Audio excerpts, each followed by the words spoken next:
siang Bapak, kami dari UKM Audi dari Jakarta. Sengaja pengen tahu tentang bagaimana proses pertenunan. Kebetulan Bapak juga anggotanya Kopdit Pintu Air. Bapak mulai kapan mempunyai kegiatan yang sebagian terbesar kan dikerjakan kaum ibu, sementara Bapak bisa mengerjakan ini mulai kapan? Mulai dari saya kecil. Kecil itu usia berapa? Dari kecil waktu masih SD, karena mama saya melahirkan kami ini laki-laki semua. Nah, jadi saya ini anak bungsu, jadi saya hari-hari itu bersama dengan mama. Nah, akhirnya mama ini selalu suruh sampai saya bisa. Mulai dari awal, dari kapas pakai alat pakai kayu yang dulu zaman dulu punya, sampai dengan mulai dari jata yang pakai itu pakai alat. Ini sebelah pakai keho, pakai bagi angkat itu ya oh hadir main apa mulai dari kecil. Jadi saya dengan mama saya waktu bapak sudah meninggal, kakak-kakak saya itu sudah kawin semua, pergi tinggal rumah sendiri saya hanya dengan mama sendiri. Jadi saya lebih tahu tentang tenun ikat. Proses pembuatannya mulai awal sampai bisa diselesaikan berapa lama Bapak? Itu kalau yang pakai alamiah, nah, berarti prosesnya lama. Nah, karena yang pakai alamiah itu harus pakai daun, pakai akar. Itu kalau pakai akar itu kan kita harus gali dulu di pohon, baru kita datang tumbuk lagi, baru kita ramas dengan air, baru jadi merah begini. Ini pakai alamiah.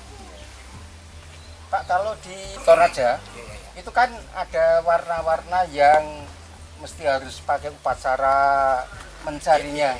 Ini di sini sama? Di sini tidak beda. Beda. Mereka punya itu pakai warna alam juga, hanya mereka punya itu prosesnya harus pakai adat aturannya di tempat yang di gunung. Saya tahu, saya pernah di Toraja. Jadi saya tahu, saya pernah mereka ajar, tapi saya tidak bisa mampu karena prosesnya lama sekali.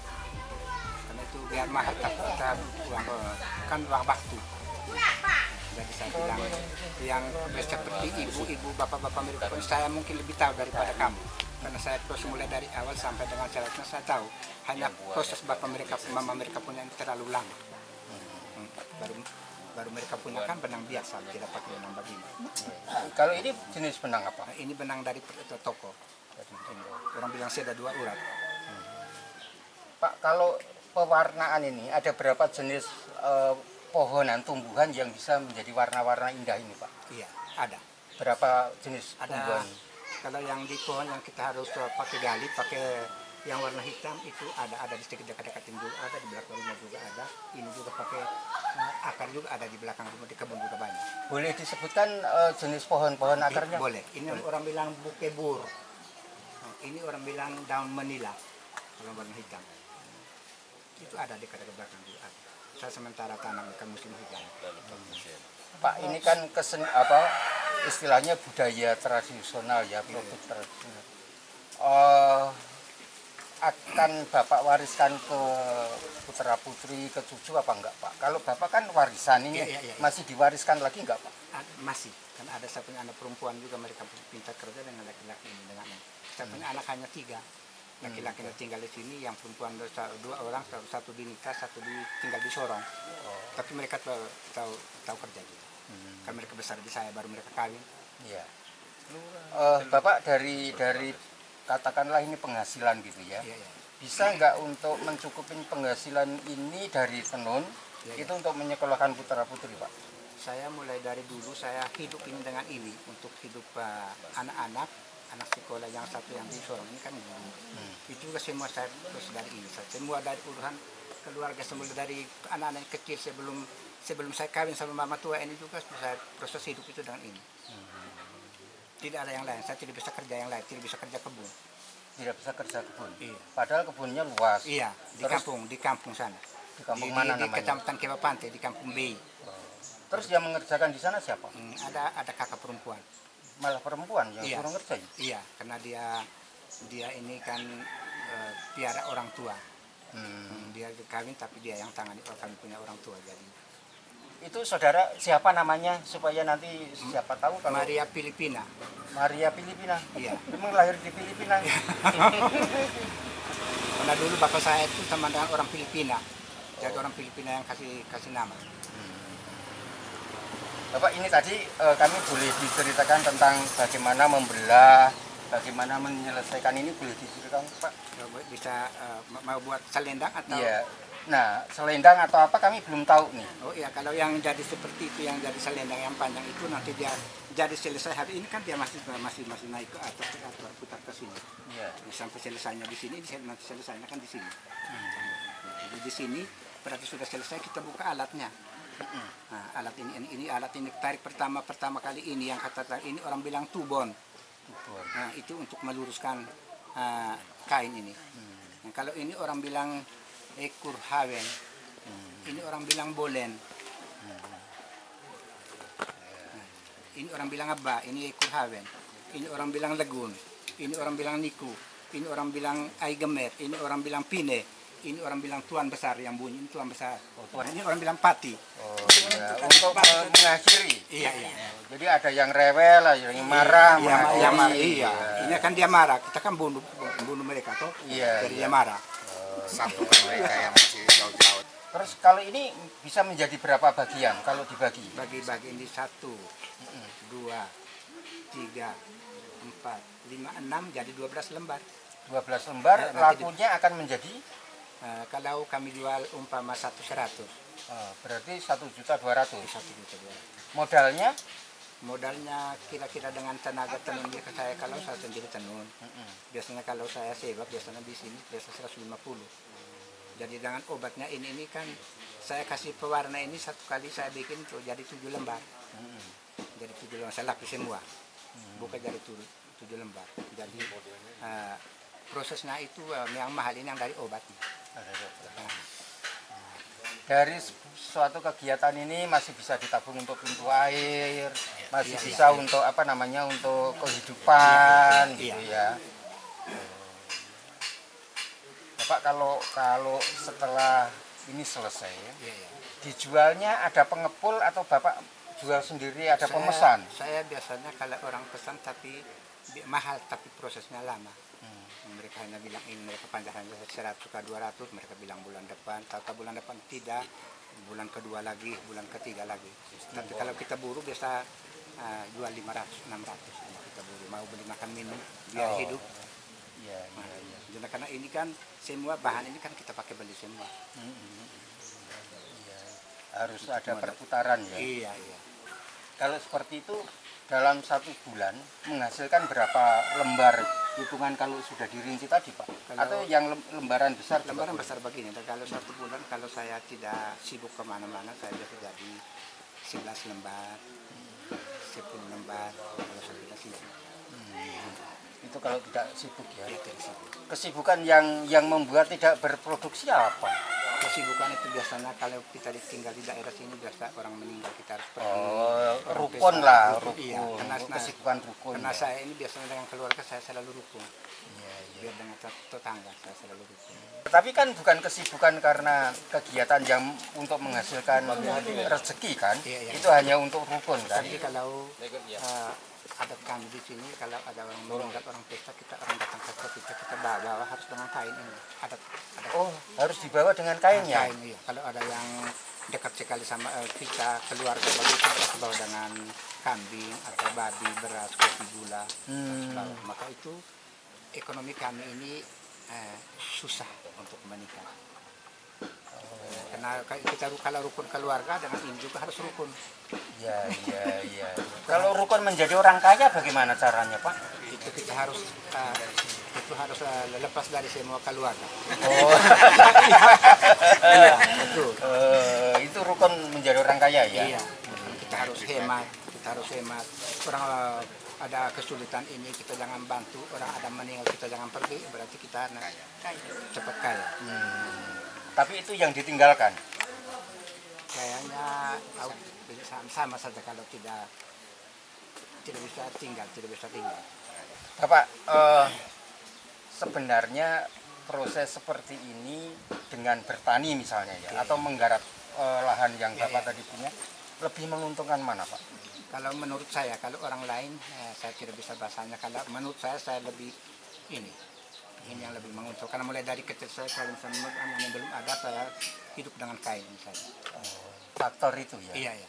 Faktor yang Karena dinikmati. ini barang kalau di rumah tidak ada, saya pusing mau jadi gila. Karena ini yang cepat sekali saya dapat uang.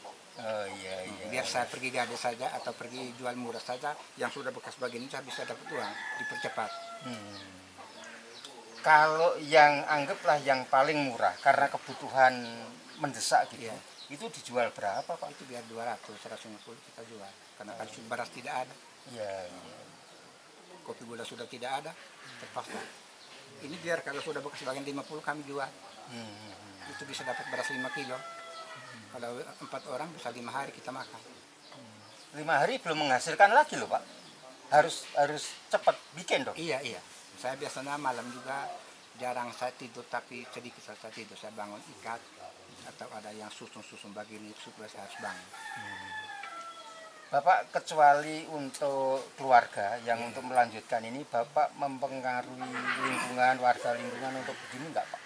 Kalau di sini biasanya kalau di daerah sini, karena saya ini kan dari Kecamatan Keopanto, kan mama ini kan asli dari sini. Kalau di sini biasanya kita kalau sudah membentuk kelompok begitu, seperti bapak-bapak mereka datang kunjung saya ini, orang di sini beda. Itu mereka itu banyak mereka iri. Nah, itu yang saya tidak bisa sekali. Tidak bisa sekali. Nah, ada apa-apa mereka selalu iri. Mereka tidak suka lihat orang senang. Tetangga ini. Bapak masuk ke Kobit Pintu Air tahun berapa? 2016 ya. Bapak sudah merasakan nikmatnya menjadi anggota koperasi? Sudah pernah rasakan, hanya waktu itu saya ini pergi menjual barang ini di Palu. Di Palu? Di Palu. Sulawesi? Iya. Saya pergi jual di sana, tahu-tahu datangnya gempa. Oh. Jadi barang-barang yang saya jual, saya peragang seperti ini habis di bawah air laut. Lalu saya dengan oma pulang kosong. Kalau dihitung modal yang hilang bahwa barang-barang ini berapa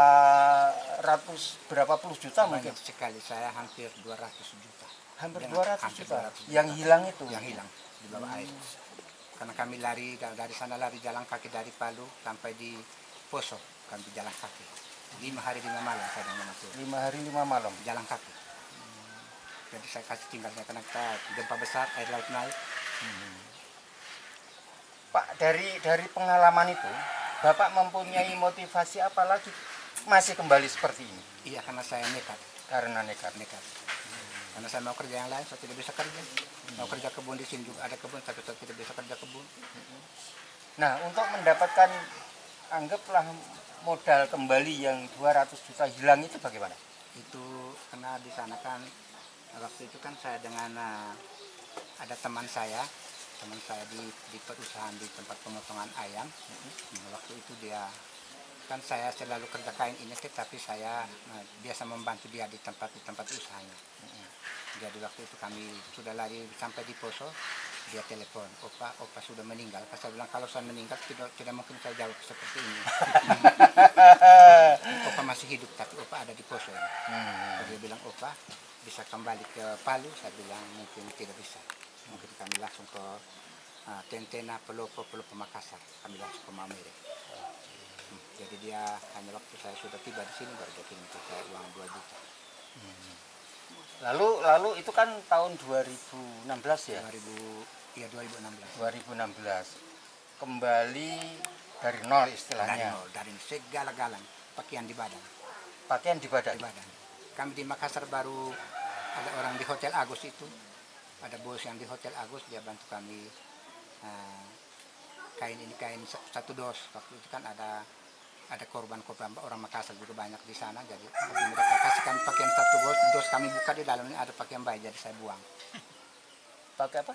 Pakaian bayi semua. Oh, pakaian bayi Mereka semua. angkat saya kan orang bantuan toh.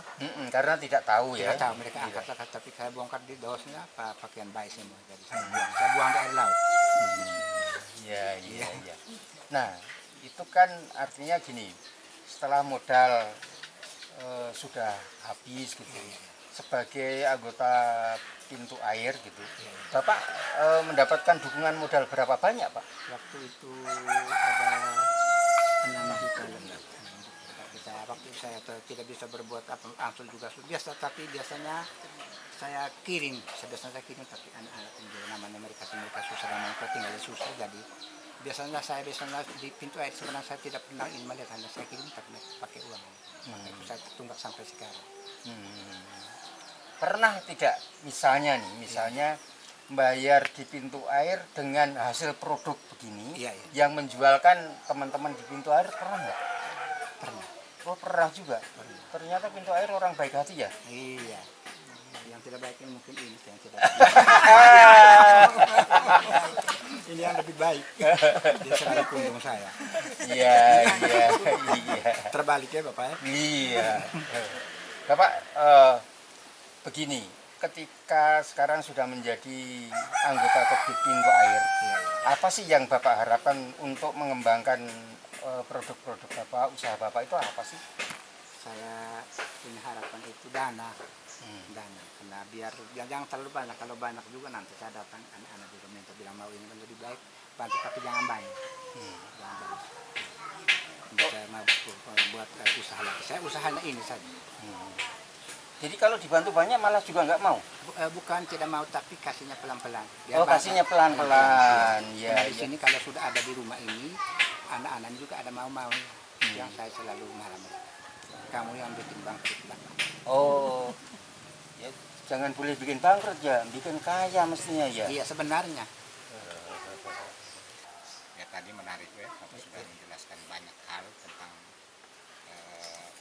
pekerjaan Bapak. Nah, yang saya mau tanyakan itu tentang proses yang bisa menghasilkan sarung, entah sarung lembaran besar maupun lembaran kecil. Tadi sudah dijelaskan. Lembaran kecil kan ditenun satu kali, terus setelah jadi menghasilkan 12. Itu kira-kira satu butuh waktu berapa hari? Kalau yang tenun kan seperti kain, tenunnya seperti ini. Nah, jadi kalau sudah dibagi berarti berapa menit saya sudah dibagi. Ya butuh 4 hari, 3 hari, 4 hari selesai. Iya sudah selesai. Jadi berarti 1 bulan. Ini kalau 1 bulan, kalau ini saya selesaikan umpama 3 lembar 1 bulan tenun saja. Ya. Kalau 3 lembar kita kali 12 lembar. 12 lembar berarti 36 lembar 1 bulan. Lumayan ya. Kembali tadi itu Bapak menjadi anggota Pintu Air sejak tahun 2016 tanggal 23 Maret. Iya. Nah, itu kira-kira awal menjadi anggota itu tahun 2016. Saat menjadi anggota langsung mengajukan pinjaman. Iya. Nah, Karena saya butuh sekali untuk beli bahan-bahan untuk menambah modal saya. itu terus dari 6 juta itu perkembangan sampai dengan saat ini kira-kira. Coba tidak ada waktu tidak ada gempa yang di Palu, mungkin sudah meningkatnya luar dari biasa. Hanya banyak korban di Palu itu banyak sekali segala-galanya. Oh, jadi setelah mendapatkan modal saya pergi ke Palu. Karena di sana juga bisa ada bentuk kelompok seperti ini, orang mau media orang bentuk sini. Berarti modal awalnya 6 juta terus dalam waktu beberapa saat saja bisa menghasilkan sarung yang begitu banyak. Yang tadi kan yang ludes terbawa banjir sekitar 200-an juta. Iya. Itu berarti luar biasa. Luar biasa. Waktu kan ada kelompok di sana. Iya. Nah, kelompok yang di sana kan dari perusahaannya kan diajukan bilang Opa tinggal di tempat perusahaan tapi harus bawa dengan bekal modal dari NTT. Kalau Opa suka apa, saya bilang saya suka tenun ikat. Nah, langsung saya kirim uang, bos itu kirim uang ke sini, anak-anak beli benang, mereka kirim ke sana. Iya. Dapat uang dari sini, dari Pintu Air, Iya. kembangkan usaha di Palu. Di Palu, iya. Padahal sudah bagus sekali, sudah bahannya. Iya. Namanya Terus, orang bilang kecelakaan tidak disangka. Iya, benar. Terus ya usaha begini kan Bapak kan ingin supaya usaha ini kan meningkat, ya kan? Iya. Tidak seperti yang ini. Ini Bapak punya rencana ke depan untuk mau mengajukan pinjaman lagi di Pintu Air atau tidak? Ada rencana. Ya. Jadi ya Kalau dari pintu air, ya usaha-usaha seperti ini yang ya pintu Saya air rencana- prioritaskan. Iya, saya rencana dalam waktu dekat ini saya berusaha harus kasih lunas ini. Saya sudah kasih anak-anak. Nah, selama Bapak di sini, selama ini kamu jangan dulu ganggu Bapak. Nah, Bapak berusaha supaya Bapak lunas dulu pinjaman di sana supaya bisa ada sisanya kita simpan tambah supaya kita bisa pinjam. Kalau ada peluang, kenapa mesti itu dikonsultasikan dengan Ibu Mince? Barangkali bisa. Apalagi orang yang pekerja keras seperti Bapak ini tinggal dikonsultasikan dengan petugas ini bisa. Jangan tunggu. Saya bisa malu, Pak. Jangan. Ini kan tidak diragukan dan lembaga tidak meragukan usaha Bapak. Jadi Bapak menginginkan ini suntikan modal dari lembaga, tinggal dikomunikasikan dengan manajer cabang, dengan pengurus, saya rasa bisa.